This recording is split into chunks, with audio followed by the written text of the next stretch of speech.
Hi friends, నా పేరు రాజు. మీరు చూస్తున్నారు గంపల రాజు యూట్యూబ్ ఛానల్. ఒకే ఒక్కడు గ్లోబల్ స్టార్, ఒకే ఒక్కడు.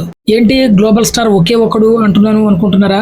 ఏం లేదండి, సింపుల్ గా చెప్పాలంటే రామ్ చరణ్ గారు తన కెరీర్ లో బెస్ట్ పర్ఫార్మెన్స్ ఇస్తే ఎలా ఉంటుందో ఆల్రెడీ మనం మగధీర, రంగస్థలం, త్రిబులర్, గేమ్ చేంజర్ ఎన్ని సినిమాలు చూసాం. సరిగ్గా పెద్ద సినిమాలో కూడా ఇటువంటి పర్ఫార్మెన్స్ ఇవ్వబోతున్నాడని అర్థమవుతుంది. గ్లిమ్స్ చూస్తే తెలుస్తుంది కదా. ఈ పెద్ద సినిమాలో గానీ అటువంటి పర్ఫార్మెన్స్ గనక మనం చూసినట్లయితే ఖచ్చితంగా ఈసారి national award confirm global star తీసుకుపోతాడు. అప్పుడు ఒక విధంగా ఆస్కార్ కి ఇన్విటేషన్ కాదు, ఆస్కార్ కి వెళ్ళటువంటి అదే విధంగా ఈ సినిమా 1000 కోట్లు కొట్టే సినిమాగా చాలా స్పష్టంగా కనిపిస్తుంది చూస్తే. ఇది గాని జరిగితే ఇండియన్ ఫిల్మ్ ఇండస్ట్రీలోనే వన్ అండ్ ఓన్లీ యాక్టర్ మన గ్లోబల్ స్టార్ రామ్ చరణ్. ఎందులో అనుకుంటున్నారా? అటు ఆస్కార్ కి వెళ్ళడం గానీ, అలాగే నేషనల్ అవార్డు కొట్టడం గానీ, నెక్స్ట్ 2 సినిమాలు 1000 కోట్ల క్లబ్ లో చేరినటువంటి హీరోగా రామ్ చరణ్ చరిత్రలో నిలిచిపోతాడు. నెంబర్ 1 హీరోగా మిగిలిపోతాడు. ఇది కన్ఫర్మ్, పక్కా రాసి పెట్టుకోండి.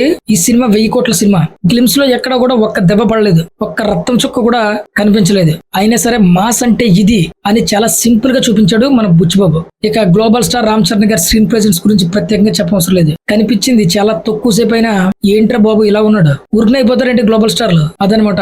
ఇక గ్లిమ్స్ లో రిలీజ్ అయినటువంటి లాస్ట్ షాట్ అయితే యాంటీ ఫ్యాన్స్ కి నిద్ర పట్టడం లేదంటే నమ్ముతారా? That is global star. కాబట్టి no more debates. Global star Ram Charan number 1 అంతే. ఇంకా సింపుల్ గా ఎగ్జాంపుల్ చెప్పాలంటే ఈ గ్లిమ్స్ రిలీజ్ అయినాక అల్లు వారి కుటుంబంలో గొడవలు కూడా జరిగాయి. అదేంటి అనుకుంటున్నారా? నెక్స్ట్ వీడియోలో పెడతాను, అది చూడండి.